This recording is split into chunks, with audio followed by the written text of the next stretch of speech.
Hi, everyone. My name is Chris Hills. I'm the Chief Security Strategist here at BeyondTrust. And today, I'd like to take you on a journey with me and talk about PAM, Privilege Access Management, where we are, where we're going, and then what's next. Ultimately, when you consider three questions security professionals are asking, it breaks down like this. Is my organization secure? Is my privilege access management solution worth the investment? And then are we, my company, right? Your company, are we accountable? And if we are, can we prove it?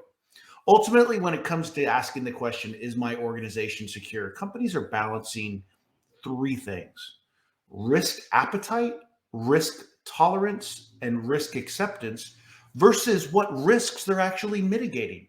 They have to find the balance in all of those. How much appetite is there? How much do they want to bite off? How much tolerance is there? Meaning, if we get breached, how can we continue to work? And then, is that an acceptable risk? When it comes to justifying an investment, one of the hardest things to answer: how do you prove that an investment is worth the spend, worth the money? When maybe you haven't been breached yet. Maybe you don't know what the cost of a breach is. Ideally, you need to make sure you stay ahead of the attack trends, which is key, and ultimately mitigating those risks that the bad actors will leverage against you is critical. At the end of the day, we must be accountable and we must prove it.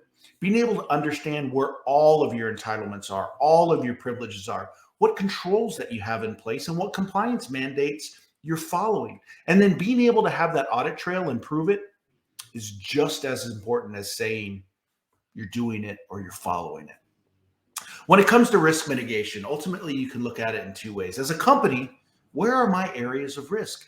And what attack vectors can we identify associated with that? You can also look at this from the lens of a bad actor and what they can leverage and use against your company to breach you. Ultimately, you know better than anyone else where your company's weakest points are when it comes to cybersecurity. Bad actors will absolutely expose each and every one of those and leverage them against you if given the opportunity. So make sure you're always moving forward with your cybersecurity and your maturity of your cyber programs. The market itself ultimately has undergone significant changes as a result of COVID-19.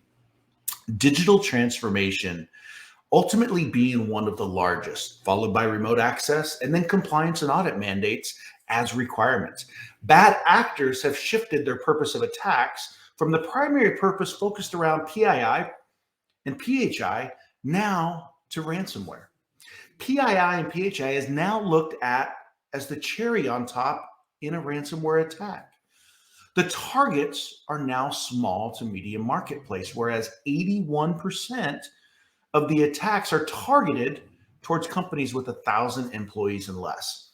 Not saying that the large companies or the large market or the enterprise companies are off the hook, but they do have more secure and mature security programs in place. And while ultimately they're harder to breach, the opportunistic bad actors have found that the small to medium market is much more profitable for them to go after. And ultimately, breaches aren't slowing down. They continue to prove to be a very profitable business for the bad actors. Cyber insurance is now critical in helping with the costs associated with breaches and ransomware, but not so fast. As the market has changed, so has cyber insurance. They're focusing on companies and how they're reducing risk and mitigating their risks, and ultimately how they're now responding to what's referred to as the ransomware supplemental addendum or ransomware supplemental application. Same thing, two different names. Ensuring that companies provide positive responses in all 9 categories is critical to even being considered for a policy. BeyondTrust and our privileged access management solution can provide positive responses in 6 of the 9 categories. So I encourage you to reach out, get some more information, and ultimately find out how BeyondTrust and our PAM solution can help you mitigate risk. As we come to a wrap and we start to look at 2022 and what are some of the takeaways, and ultimately how are those takeaways tangible? Continue to mature your endpoint security. And when I talk about endpoint security and that stack that goes along with it, we really need to focus on those admin rights that are on endpoints and users are still leveraging. And then we need to follow that up with some application control, because at the end of the day, antivirus just isn't enough. And ultimately, if you have users that are operating on their desktops, on their laptops with admin rights, it's a recipe for disaster. The next thing is reviewing your remote access strategy.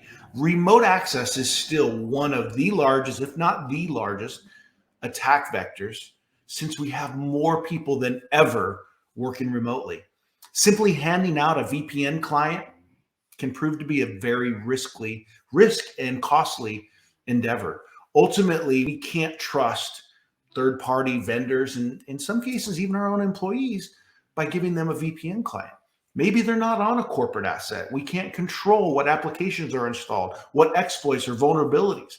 And ultimately, when those people connect back to our network with that VPN client and those computers have been compromised, maybe they still have admin rights on them, and we just created that corridor back to our corporate network for that infected system to have access over VPN. So make sure that you review your remote access strategy and you're leveraging the best possible solutions to make sure that those connections are secure.